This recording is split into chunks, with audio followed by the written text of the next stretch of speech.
گندم چاہیے، تو گندم کی ابھی قیمت اوپر چلی گئی ہے۔ تو ہم نے ایک فیصلہ کیا، ہم نے یہ فیصلہ کیا کہ ہم اس ملک میں جو سب سے بڑا مسئلہ ہے اس وقت وہ ہے تیل کا، پیٹرول اور ڈیزل کا، اور ان کی اگر قیمتیں اور اوپر چلی گئیں تو لوگوں کے اوپر اور بوجھ پڑ جائے گا۔ لیکن میں آج آپ کو یہ بتا دوں کہ پاکستان میں جو آج بھی پیٹرول اور ڈیزل کی قیمتیں ہیں، یہ نوٹ کر لیں۔ جب اپوزیشن والے یہ کہتے ہیں کہ جی وہ ہو بڑا مہنگا ہو گیا پیٹرول اور ڈیزل،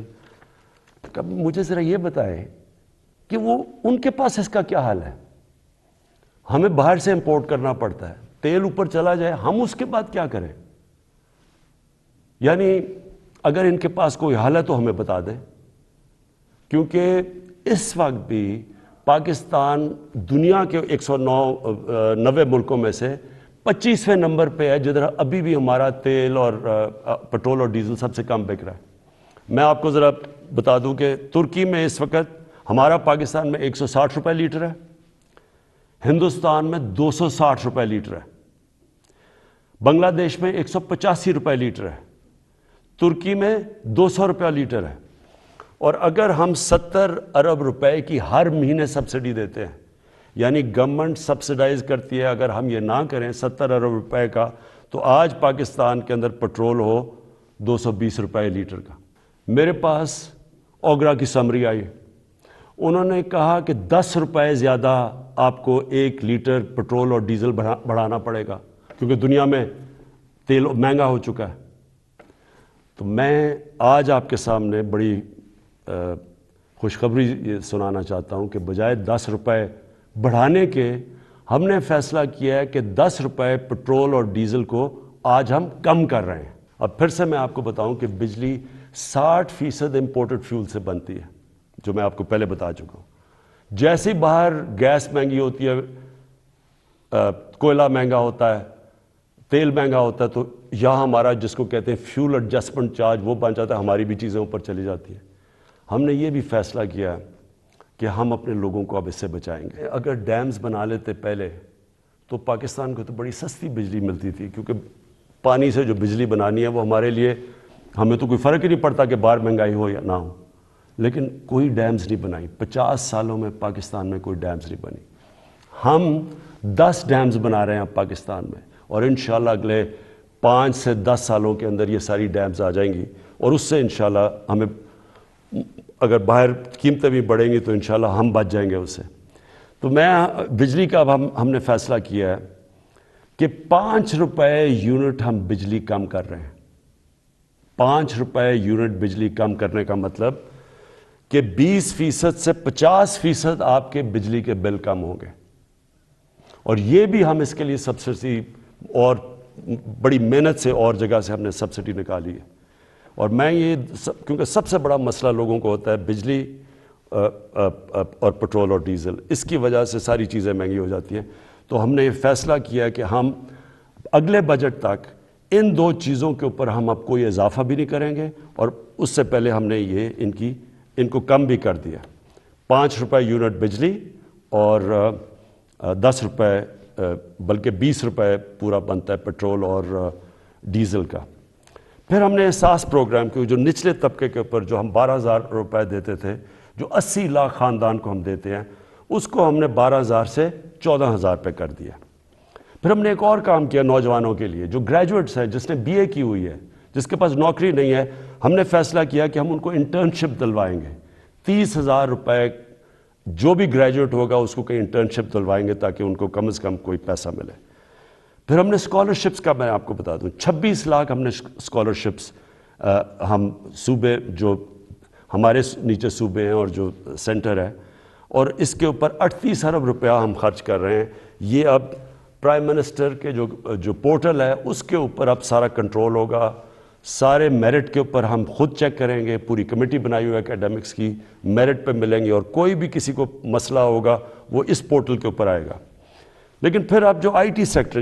جو فیوچر ہے ہمارے نوجوانوں کا، جس طرح دنیا جا رہی ہے ٹیکنالوجی کی ریولوشن، یہ ذرا آپ سنیں۔ IT سیکٹر کے لیے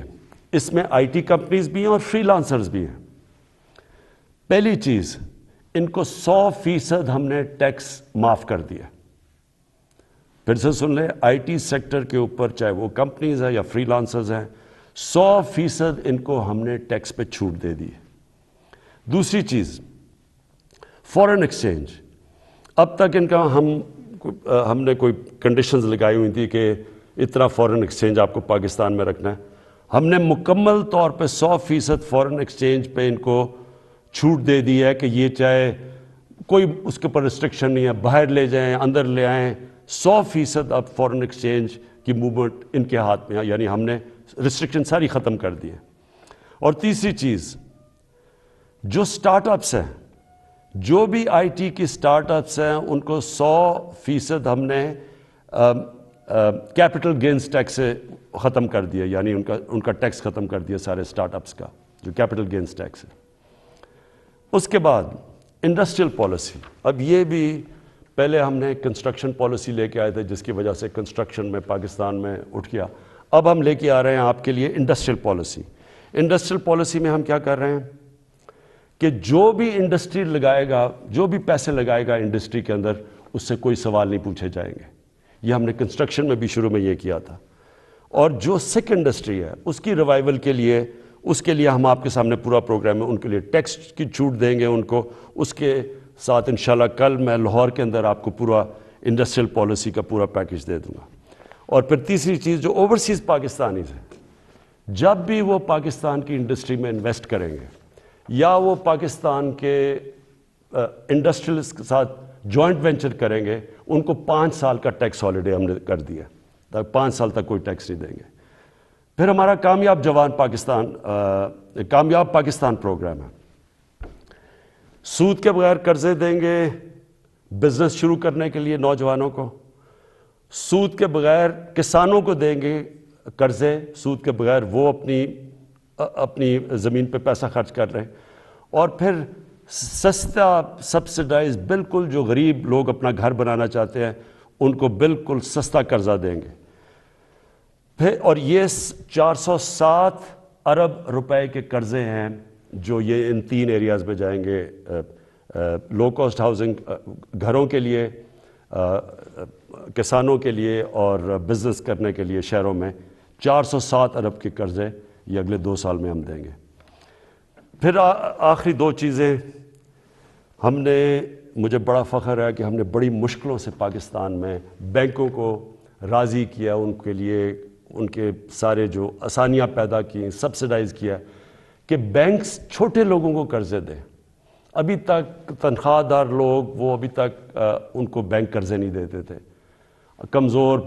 یعنی جو مزدور ہوتے ہیں، ویلڈر ہوتے ہیں، وہ کام کرنے والے، ان کی سوچ بھی نہیں سکتے اپنے لیے گھر بنانا۔ ہمیں 1 سال لگایا، ہم نے پوری ان کے لیے آسانیاں پیدا کی، گورنمنٹ نے سبسڈائز کیے قرضے، آسانیاں پیدا کی تاکہ اگر ایک آدمی اپنے گھر میں جو ایک کرائے کا گھر لیتا ہے، جو کرائے کے اوپر پیسے دیتا ہے، اسی پیسوں کی وہ قسطیں بن جائے اور اس کا اپنا گھر ہو جائے۔ تو مجھے بڑی خوشی یہ ہے کہ بینکوں نے اب تک اس میں 150 ارب روپے کے لو انکم غریب لوگوں کی جن کی آمدنی نہیں ہے ان کو دے چکے ہیں اپروولز، جس میں 50 ارب روپیہ ان گھروں کے لیے دے چکے ہیں، یعنی وہ کام شروع ہو گیا، گھر بننے شروع ہو گئے۔ اور آخر میں صحت کارڈ، مجھے سب سے زیادہ فخر یہ ہے کہ